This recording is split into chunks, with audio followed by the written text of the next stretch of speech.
breaking news. Michael Bruntz. This is the second time that breaking news has happened right when I come on the show. That's a good life lesson to be learned in all this. If you're going to give somebody over $100 million, make sure they're not weird. Michael Bruntz, Husker 24/7. Right now, if I cared about baseball, I'd be yelling at the TV for this day game between the Giants and the Orioles saying, "Go Giants! Go Giants!" That's what I would be saying if I cared about baseball. I do care about baseball, and I am excited that Matt Olson has hit a second-inning home run to put the Braves on top. If I cared about baseball, I wouldn't care about that game.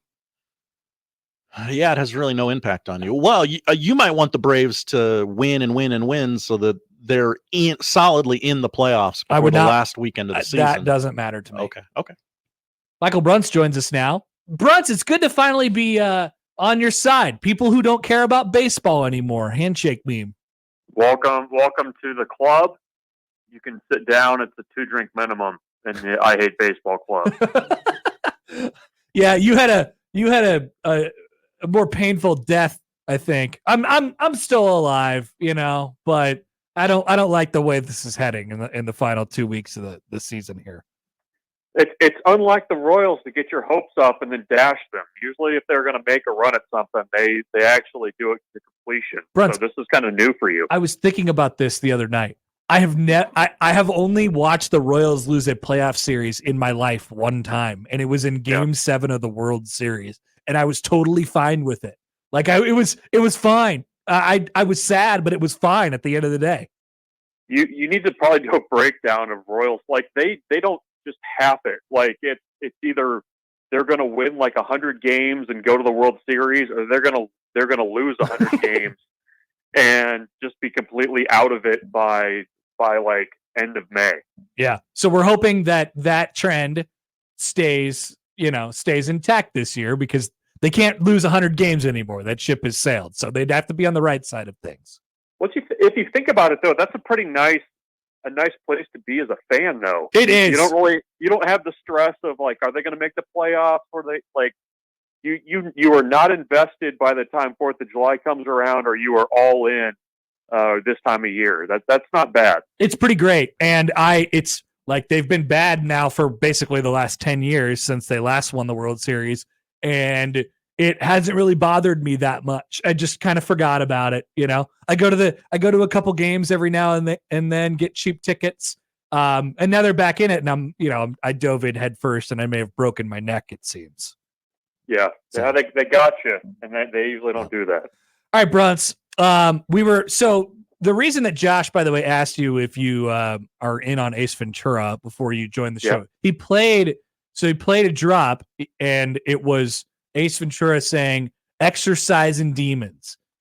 Would you, if Nebraska wins a game against a ranked team tomorrow night, would you quantify that as Nebraska exorcising demons? Because I would not, for the record.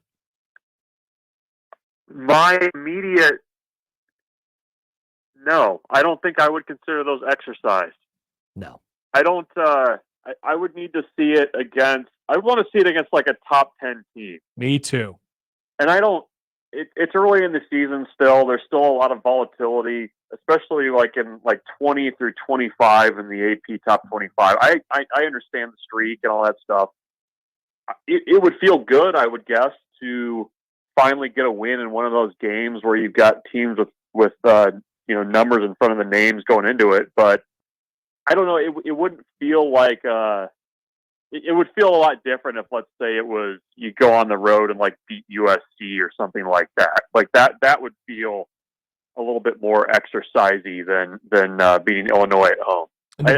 Yeah, maybe it shouldn't. I mean, maybe that's too high of a bar for a team that's 0-24 against ranked teams if they beat Oregon. It's nuts. It's crazy to think about. But you're right, because this is not Ohio State walking into Memorial Stadium tomorrow. It's a little bit different. Not all the games have been against them, but there's a couple things working here. Nebraska is in a better place where you feel like they're in good shape at the moment, but also the other team on the other side does not necessarily represent this this, Goliath beast that you have failed to take down over all these years. It's still Illinois, even though they do have the ranking next to them.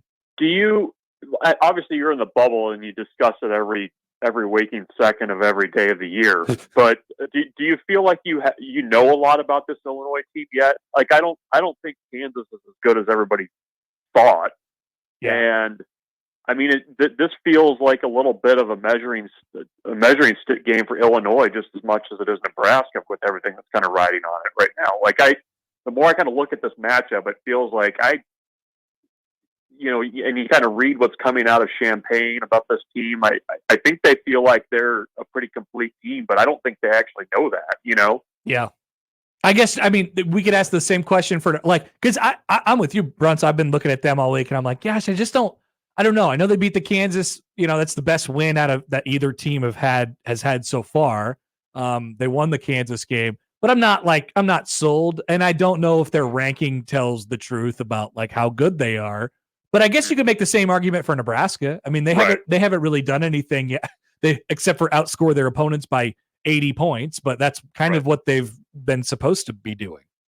Yeah, I mean, it's kind of like, well, who do you place more value on, Kansas or Colorado? Because that's kind of the two games that kind of you can go off of for each team. I mean, I think, like I said, I prefaced that with, you kind of go through Nebraska every day with a fine-tooth comb, but I think there's still this game on paper looks like a matchup of two pretty similar teams to me. Yeah, I agree. I do think there's some areas where, Rule said it on Monday, right? He said, like, hey, we're looking at kind of a mirror image, but I do that, there's some areas where Nebraska has some advantages. So one more stat for you.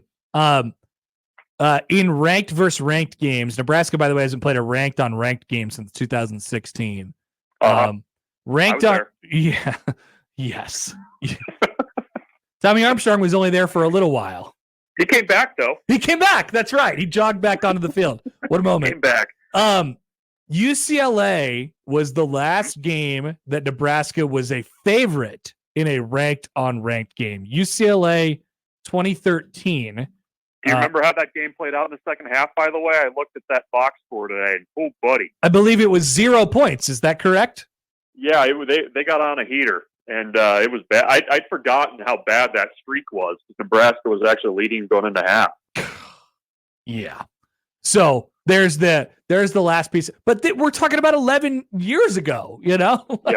It's just there's not much precedent for this lately. And if we're looking back to then and we're looking back and saying, oh, well, Nebraska has this checkered past and history with ranked teams, I don't know.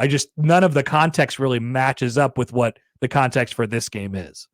No, it doesn't. It feels new. And even the 2016 win over Oregon, it was, at the time, it felt like a really big win, right? And yeah, Mike Riley and his staff had finally vanquished the Mighty Ducks, and they ended up 4-8 that year, I think.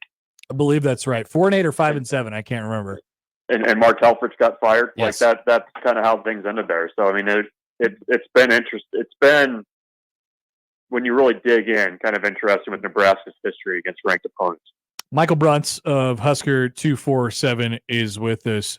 I think as you look at this game, and you just mentioned, it's kind of a mirror, and they do a lot of the things the same. What does that mean ultimately for the way Nebraska they've shown different sides of what they've either wanted to be or what they wanted to put on tape in the first 3 games of the year on offense. When we start to boil it down and get in some closer games, and maybe this is the start of this tomorrow, Bruntz, where do you think Nebraska will kind of lean on? Like, where will they go? What is the strength of their offense right now? That's a good one. And I think we haven't, I think you're right. We haven't seen it yet. I kind of lean more towards a little bit of balance. I think you would see a little bit more leaning on the run game in some cases, especially late in games, than maybe what Nebraska has done. It felt like against Northern Iowa that Nebraska kind of decided, look, we're up in this game, we're in control of the game, we're just going to work on we're just going to tinker a little bit with what we can do in the passing game.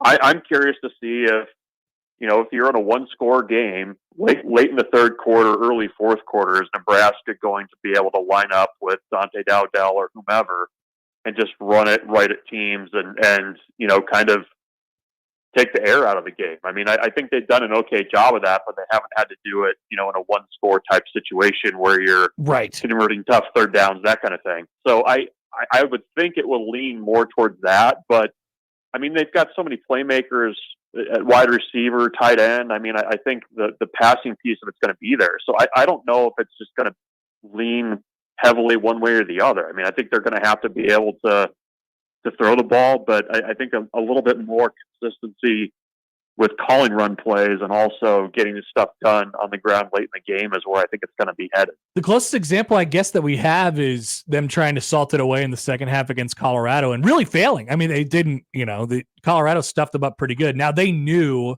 that Nebraska was going to be running it, right? So the context around it is a little bit different, but I guess that's the closest example what we have so far. And that was an offense in the second half where Nebraska didn't end up scoring any points. Yeah, no, and in that game too, it felt somewhat similar to what Nebraska saw last year without the added benefit of the occasional quarterback run game. I mean, Colorado was run blitzing, it felt like, on every play. Yep. You're running against like 8 and 9 man boxes because, it was pretty obvious what Nebraska was trying to do. So, they got the job done, but I mean, I'm guessing in a one-score game, there'd be a little bit more mystery maybe about what Nebraska was trying to do. But we'll see. I mean, it feels like to me going into this one, we're going to learn a lot about kind of what Nebraska's offensive line is right now. I mean, they've protected Dillon really well in pass pro. I'm eager to see if they can just kind of line up and impose their will on another defense. Did your eyebrows kind of raise when Rule was asked about that yesterday? Maybe you asked the question. It was like the kind of assessment of the offensive line, and he was just like, "Yeah, I don't really know yet." Yeah, we'll kind of see.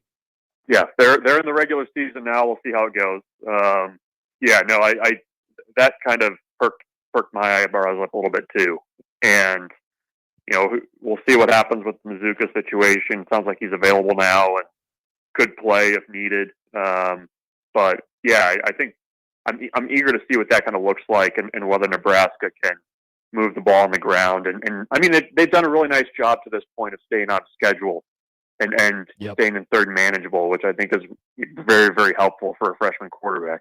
All right, Bruntz, we'll let you go. Have a great afternoon, and we'll see you tomorrow night for the 400th consecutive sellout.